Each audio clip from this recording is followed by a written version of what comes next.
too high a price. Ready, get set, go! Susan watched as the two bicycles raced away. Hurry, hurry, she begged under her breath. It's my turn next.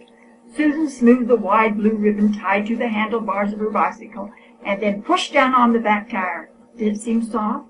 She peered after the two disappearing bicycles. They were out of sight now around the corner, and Susan's thoughts raced with them along that first smooth stretch, down the long hill and up again. Hurry, Blue, hurry! Now she looked across at Virginia standing quietly by her bicycle with the bright red ribbon tied on the handlebars. She had to beat Virginia. She had to win this race for her team and for Miss Peterson. Until Miss Peterson came to teach in the little country school, Susan had always sat on the sidelines on field day. But Miss Peterson thought that everyone should have a chance to take an active part in the games and races. She said field day was for the whole school, not just for the boys and girls who could run fast or jump high. That means me too, Susan had thought happily at first, but what could she do? She was never invited to be on a team or run in a race. She was fat, and she couldn't run fast, and balls always seemed to slip right through her fingers. So what could she do on field day? Then Miss Peterson said they would have a bicycle race this year, and bicycling was something Susan could do. Since then, at supper, she had said no thank you each time ice cream or strawberry shortcake was passed. Susan explained to her parents that she wanted to lose weight for the bicycle race on field day. The first time her mother had looked at Susan in surprise.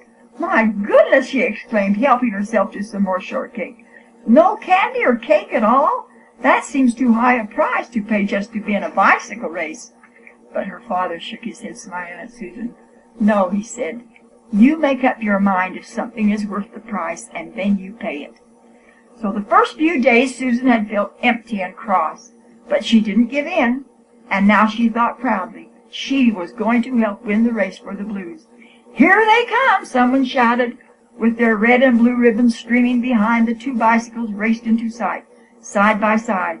The two girls pumped across the finish line at the same time. It was a tie.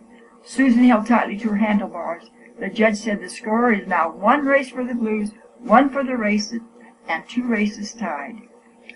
This last race between Virginia Williams and Susan Baker will decide which team wins. Her mouth was dry. Her knees trembled as Susan wheeled her bicycle into place beside Virginia's. It seemed to her that she'd never be able to get up on the seat and push down on the pedals. Ready, get set, go! Susan leaped forward, pumping hard to get off to a good start.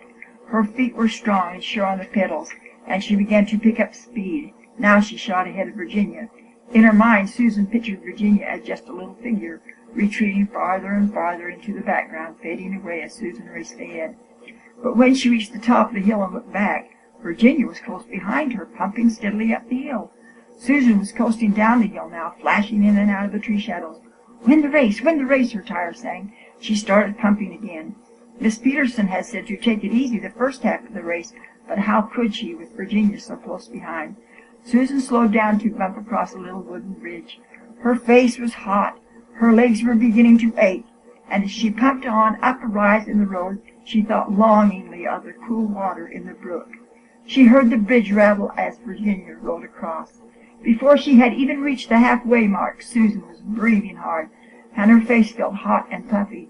Her feet were slipping on the pedals. The hot road before her seemed to rise and fall as she blinked her eyes in the bright sunlight. She could not keep from looking behind. Virginia was coming steadily nearer all the time, and she didn't even look hot. Now the road curved around a small woods just beyond the farm where Susan lived. Suddenly she thought of the shortcut through the woods which she sometimes took on the way to school. She could save a lot of time by taking that shortcut now. Susan looked back again quickly. Virginia was out of sight around the curve, but Susan knew she was drawing closer. She's sure she's going to win for the Red, Susan said to herself. Well, she's not. The Blues are going to win. She turned sharply toward the shortcut and was swallowed up in the welcome shadows of the overhanging trees. She bumped steadily along, and carefully she steered her bicycle between the rustling branches of the low bushes that crowded both sides of the narrow, dusty path.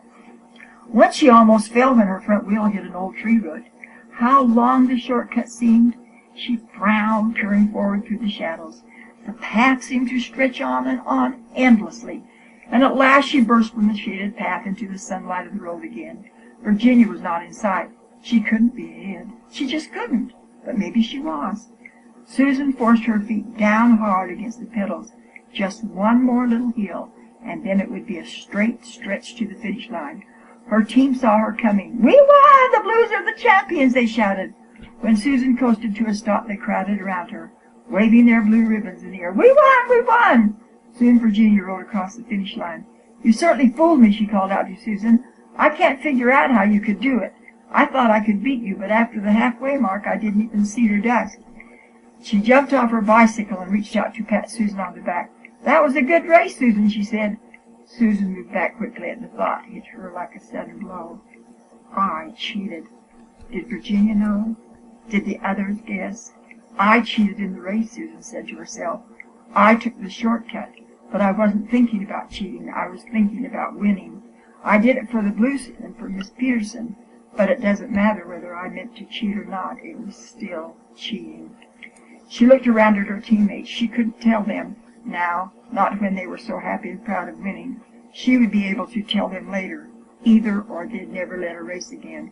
She was no longer hot, but cold and sick inside, and she couldn't lift her eyes to look at the chattering girls and her teacher. Susan stood alone in the crowd, shivering with the ugly thought.